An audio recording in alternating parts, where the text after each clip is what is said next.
ہم اپنے YouTube channel پر آپ دوستوں کو ویلکم کرتے ہیں۔ عازمین حج کے لیے خوشخبری ہے کہ وفاقی کابینہ نے حج پالیسی 2025 کی منظوری دے دی ہے۔ اس حج پالیسی کے اہم نکات کون سے ہیں اور اس سلسلے میں عازمین کو دی جانے والی سہولیات کا جو اعلان کیا گیا ہے آج کی اس ویڈیو میں وہ بھی آپ دوستوں کے ساتھ شیئر کریں گے۔ حج پالیسی کی ڈیٹیل جاننے کے لیے آپ ہمارے ساتھ ہمارے YouTube چینل پر موجود رہیے۔ بسم اللہ الرحمن الرحیم، والصلاۃ والسلام علی رسول الکریم۔ السلام علیکم۔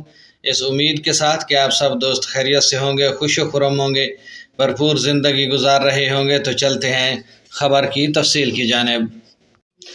خبر کی تفصیل کے مطابق وفاقی کابینہ نے وزارت مذہبی امور و بین المذاہب ہم آہنگی کی سفارش پر حج پالیسی 2025 کی منظوری دے دی ہے۔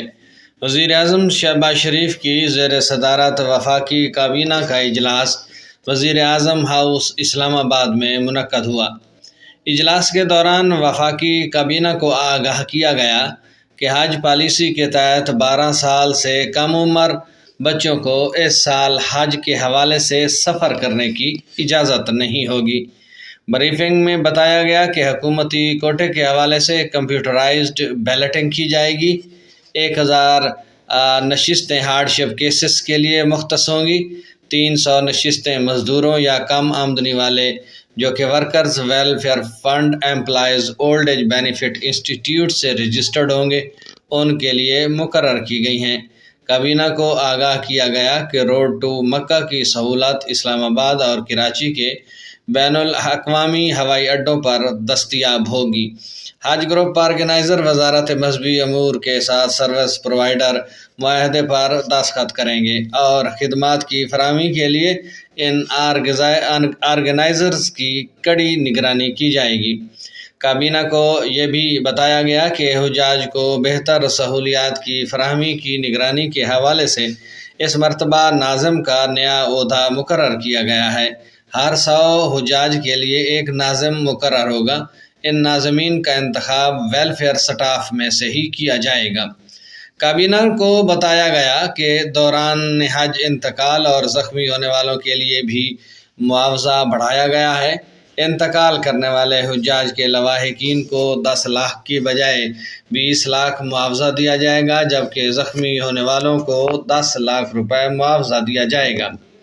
کابینہ کو بتایا گیا کہ حجاج کی سہولت کے لیے خصوصی مینجمنٹ اپلیکیشن بنائی گئی ہے اور حجاج کی تربیت کے حوالے سے بھی خصوصی انتظامات کیے گئے ہیں۔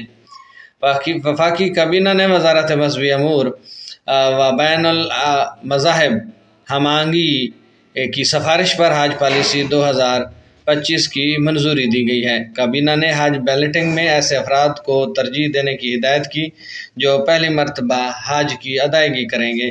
اس مرتبہ مزید ہدایات کی کہ حجاج کو بہتر سہولیات کی فراہمی یقینی بنانے کے لیے تمام ضروری اقدامات کیے جائیں۔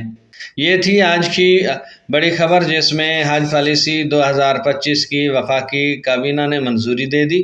اس کے اہم نکات: 12 سال سے کم عمر بچوں کو سفارش حج کرنے کی اجازت نہیں ہوگی۔ 1000 نشستیں ہارڈ شپ کیسز کے لیے ہوگی۔ 300 نشستیں مزدوروں کے لیے اور کم آمدنی والوں کے لیے۔ روڈ ٹو مکہ کی سہولت بھی ہے اور اس دفعہ حج جو انتقال کر جاتے ہیں حج کے دوران ان کے معاوضے بھی بڑھائے گئے ہیں۔ 10 لاکھ روپے کی بجائے 20 لاکھ معاوضہ کیا گیا ہے۔ زخمی ہونے والوں کو 10 لاکھ معاوضہ دیا جائے گا، جبکہ انتقال کر جانے والوں کو 20 لاکھ روپے معاوضہ دیا جائے گا۔ خصوصی حج مینجمنٹ اپلیکیشن بھی بنائی گئی ہے اور حجاج کی خصوصی تربیت کے حوالے سے بھی انتظامات کیے گئے ہیں۔ اہم ترین اپڈیٹ یہ ہے کہ حجاج کے لیے جو پہلی مرتبہ حج پر جائیں گے بیلٹنگ میں ان افراد کو ترجیح دی جائے گی۔ تازہ ترین خبروں اور تبصروں کے لیے ہمارا YouTube چینل ضرور سبسکرائب کیجیے۔ ویڈیو پسند آئے تو ساتھ میں لگے بیل آئیکن کو بھی ضرور دبائیے گا تاکہ اس طرح کی آنے والی ویڈیوز کے لگاتار نوٹیفیکیشن آپ دوستوں تک بر وقت پہنچتے رہیں۔ اب تک کے لیے اتنا ہی، ملتے ہیں نئی اپڈیٹس کے ساتھ، نئی خبروں کے ساتھ۔ تب تک اپنا خیال رکھیے گا، اپنی دعاؤں میں یاد رکھیے گا۔ اللہ ہم سب کا حامی و ناصر ہو۔